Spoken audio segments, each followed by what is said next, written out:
has just landed a huge book deal. This is a very cool story. We'll be right back. Welcome back here, 11:24. Seattle's own Ryan Winfield used the recent real estate downturn as his chance to pursue his dream as a writer. It certainly paid off because his latest book, Jane's Melody, is now a New York Times bestseller, so huge. He joins us this morning to talk about it. Ryan, good morning. Hi, Liz. Congratulations. Thank you. This Thanks. is so great. Yeah. So it's been a New York Times bestseller for a few weeks? Yeah, it was 2 weeks on that list, and also the Wall Street Journal and USA Today as well. Wow. I mean, that's a big deal. Very exciting. A lot of books out there. Yeah. So talk a little bit. Jane's Melody is the book. Talk a little bit about what Jane's Melody is about. It's a love story. It's set here locally in Seattle and on Bainbridge Island. And the story follows a 40-year-old mother who's just buried her daughter. She's died of a drug overdose. And the story opens with her at the cemetery watching the rain fall on her daughter's grave. And she sets out to learn about her daughter's death. And she takes in a young street musician that she thinks has some answers. And she falls in love with him. Wow. So we were actually just talking. This is not your first book. No. But it is your first romance novel. Yes. So where did the inspiration come from for this? Largely, the stories come to me in images. I wish I knew where they came from, but I had that haunting image of this mother trying to get answers about her daughter's death, and I just began writing. Now, it sounds so easy to say, just begin writing. I mean, so many people do that, but we really don't get anywhere. Yeah. So how does it come so easy to you? Well, it's not necessarily easy because I do it all the time. So I'm always writing poetry or songs or noveling or writing character sketches, and there's a lot of work that goes on behind the scenes before you're really ready to craft a novel. What I thought was interesting that we were speaking about is there are not a lot of male romance writers out there. Yeah. What do you think makes you important as a male in this niche?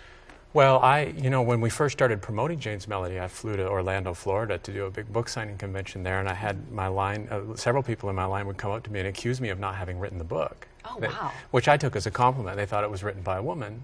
Right. And so first I would ask them if they liked the book, and if they did, then I would tell them, no, I had in fact written it. So there aren't a lot of men writing love stories, but I think it puts a little extra scrutiny on me because I'm writing from a woman's point of view. That is good, though, that clearly you have that intuition. People are enjoying the book. I hope so. So do you relate to any of the characters in the book? Did you draw any of that from personal experience?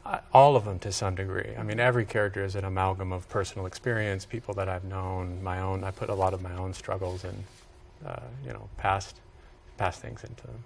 So we were actually just talking about this during some of the commercial breaks here, but now that you have this budding career as a writer, have you just left the real estate world behind? I did. I actually left it behind completely in 2009 when I decided to write full-time, and I published my first book in 2011, South of Bixby Bridge, and it's just been a wild ride ever since. So I would love to hear from you because I'm sure there are so many aspiring writers out there. What advice would you give them watching right now? Write.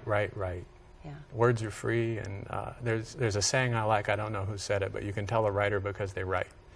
And you have to work on the craft and practice and be slow to publish anything, make sure it's ready.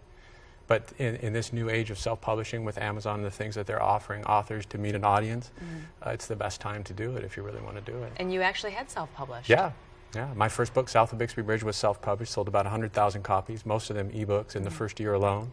And then Jane's Melody was self-published, and when it became a New York Times bestseller, the agents came and the publishers came, and ultimately Atria Books made an offer that was too good to refuse, and I grew up reading Simon & Schuster books, so it's just a big honor to be published by them. They will come. Yeah. Well, Ryan, congratulations, and the book is available ebook, paperback. Yeah, the new Simon Atria edition is available everywhere. So. All right. Well, that's so great. Congratulations, local guy, just making it big here, and I cannot wait to read it. I brought you a copy. Well, thank you, because I have to go on an airplane ride this weekend, so that'll be perfect.